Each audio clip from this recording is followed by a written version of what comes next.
নমস্কার বন্ধুরা, কেমন আছেন সবাই? আশা করি সবাই ভালো আছেন।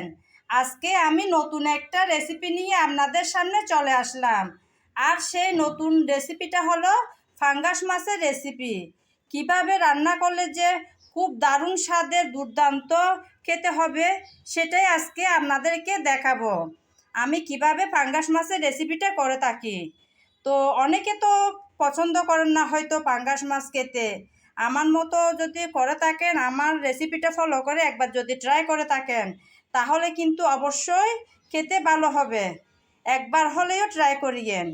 তো আমি কিভাবে এই রেসিপিটা করলাম তাই আজকে আপনাদের সাথে শেয়ার করব। চলুন তাহলে রান্নাটা শেয়ার করা যাক। ফাঙ্গাস মাছ রান্না করার জন্য আমি এখানে 5-6 পিসের মতন ফাঙ্গাস মাছের টুকরা নিয়েছি। ফাঙ্গাস মাছ কিন্তু আমি কাটার সময় উপরের চামড়াটা ফেলে দিলাম। উপরে যে একটা কালো চামড়া থাকে সেটা আপনারা চাইলে নাও ফেলতে পারেন, আমি ইচ্ছা করে ফেলে দিলাম আর কি। তো এগুলো রান্না করার জন্য প্রথমে ভেজে নিতে হবে। ভাজার জন্য আমি এখানে লবণ আর হলুদ মাখিয়ে নেব।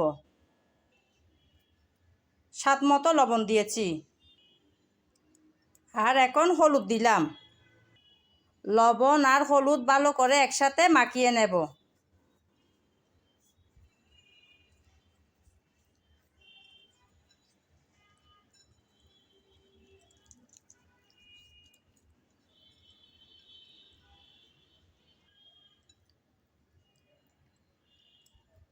আমি ভালো করে কিন্তু মাছের গায়ে মশলা মাখিয়ে নিলাম।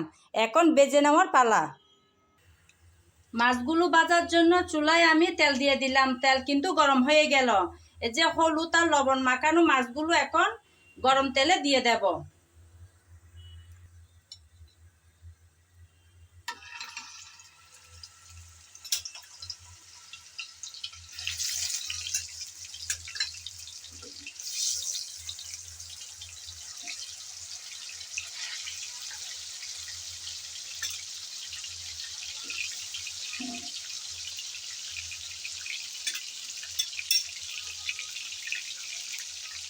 একটা একটা করে সব মাছ আমি দিয়ে দিলাম।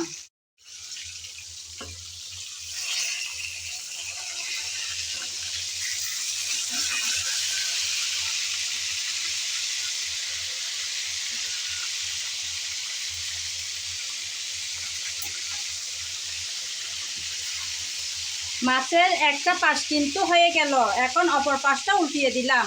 অপেক্ষা করব ঠিকঠাক করে ভাজা হয়ে ওঠার জন্য। মাছ কিন্তু ভাজা হয়ে গেল, একটা একটা করে আমি তুলে নেব।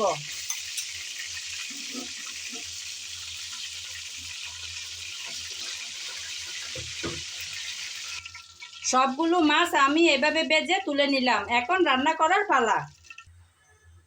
মাছ রান্না করার জন্য চুলায় আমি একটা প্যান বসিয়ে দিয়েছি। ওখানে আমি মাছ ভাজার তেল থেকে কিছুটা তেল দিলাম। তেল কিন্তু গরম হয়ে গেল। এখানে পেঁয়াজ কুচি দিয়ে দেব।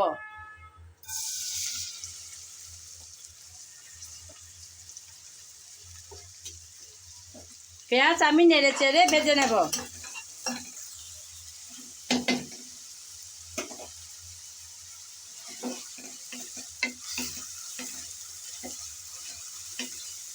পেঁয়াজ নেড়ে চেড়ে বাদামি করে ভেজে নিতে হবে। পেঁয়াজ আমি নেড়ে চেড়ে হালকা ব্রাউন করে ভেজে নিলাম। এখন এখানে আদা বাটা আর রসুন বাটা দিয়ে দেব। আদা বাটা দিলাম, রসুন বাটা দিলাম।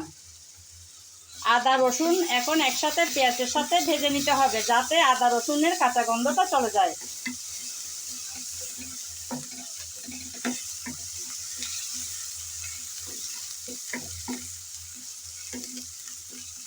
আদা রসুন আমি ভালো করে নেড়ে চেড়ে ভেজে নিলাম।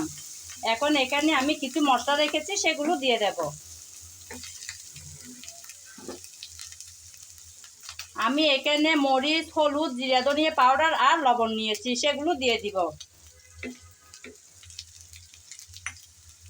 সেগুলো দিয়ে নেড়ে চেড়ে কষিয়ে নিতে হবে। মশলা যাতে পুড়ে না যায়, একটু পানি দিয়ে দেব।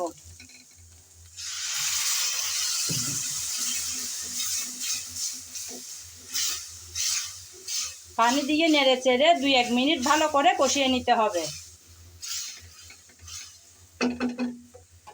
ফিরে আসবো 2 মিনিট পর। 2 মিনিট আমি ভালো করে কষিয়ে নিলাম। মশলা কিন্তু কষানো হয়ে গেল। এখন এখানে কিছু টমেটো কেটে রেখেছি, সেগুলো দিয়ে দেব।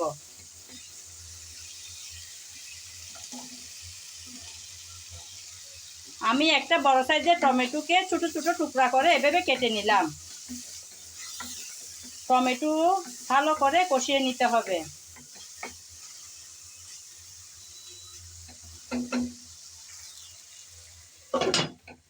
দুই মিনিটের জন্য ডেকে দিলাম। ফিরে আসবো 2 মিনিট পর।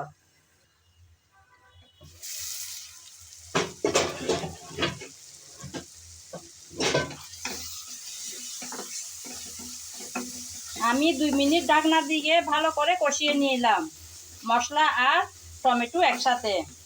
আবারও আমি নেড়ে চেড়ে 2-3 মিনিটের মতো এভাবে ভালো করে কষিয়ে নেব, যাতে টমেটোটাও ভালো করে সিদ্ধ হয়ে আসে, মশলাও যেন ভালো করে কষানো হয়।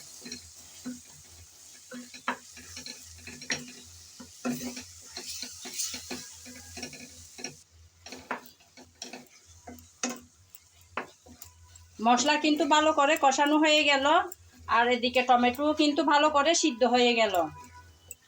এখন যে মাছ ভেজে রেখেছি সেগুলো দিয়ে দেব।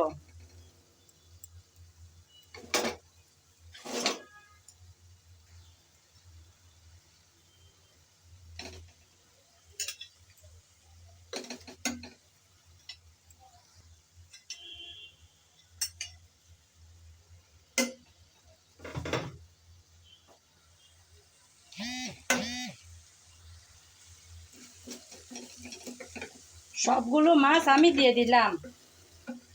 এখন 2 মিনিটের জন্য ঢেকে রাখবো। ফিরে আসবো 2 মিনিট পর।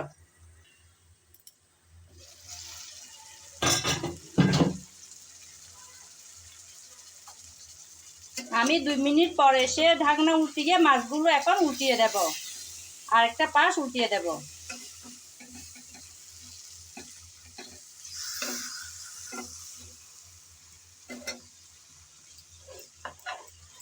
সাবধানে উল্টাতে হবে, কারণ ফাঙ্গাস মাছ একটু নরম হয়।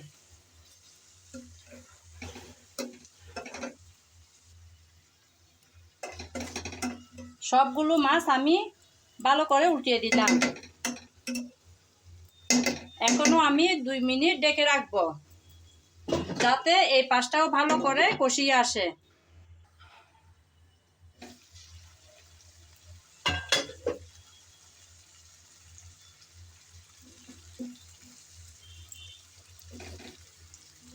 আমি 2 মিনিটের জন্য মাছগুলো উল্টিয়ে বসিয়ে রেখেছিলাম। দুটো পাশ কিন্তু ভালো করে কষানো হয়ে গেল। এখন পরিমাণ মতো পানি দিয়ে দেব।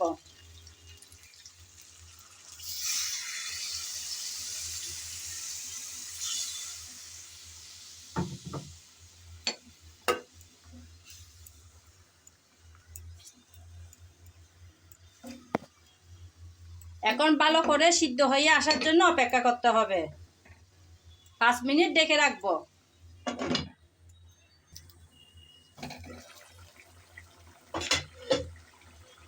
5 মিনিট পর কিন্তু আমি ঢাকনি উল্টিয়ে একটু নাড়িয়ে দিচ্ছি। মাছ কিন্তু প্রায় হয়ে গেল, আর বেশিক্ষণ লাগবে না। এখন আমি উপরে গরম মশলার পাউডার দেব।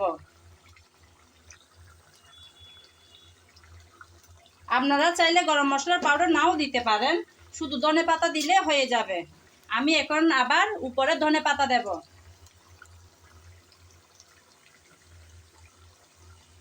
ধনেপাতা দিয়ে 2 মিনিটের জন্য ঢেকে রাখবো। ফিরে আসবো 2 মিনিট পর।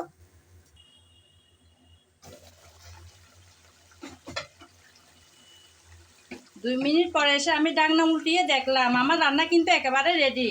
এখন চুলাটা বন্ধ করে আবার 2 মিনিট ঢেকে রাখবো। 2 মিনিট আমি চুলা বন্ধ করে চুলার উপর রেখে দিয়েছিলাম। খুব সুন্দর একটা কালার চলে আসছে, একদম লোভনীয়, তাই না বন্ধুরা? এখন পরিবেশনের পালা। বন্ধুরা, আমার পাঙ্গাস মাছের রেসিপি কিন্তু একেবারে রেডি। আমি আপনাদেরকে পরিবেশন করে দেখালাম। অনেক সুন্দর হয়েছে, তাই না বন্ধুরা? খেতেও কিন্তু দুর্দান্ত মজা হবে। অনেকে কিন্তু পছন্দ করেন না, পাঙ্গাস মাছ। তারা কিন্তু এভাবে আমার মতো রেসিপিটা বানিয়ে খেলে অবশ্যই ভালো লাগবে। একবার হলেও ট্রাই করে দেখিয়েন। আমার রেসিপি যদি আপনাদের ভালো লেগে থাকে তাহলে আমার চ্যানেলটি সাবস্ক্রাইব করে আমার পাশে থাকবেন, লাইক কমেন্ট শেয়ার করবেন। আর যদি ফেসবুক পেজে দেখে থাকেন তাহলে আমার পেজটি ফলো করে দেওয়ার অনুরোধ রইল। আজ এ পর্যন্ত, সবাই ভালো থাকবেন। নমস্কার।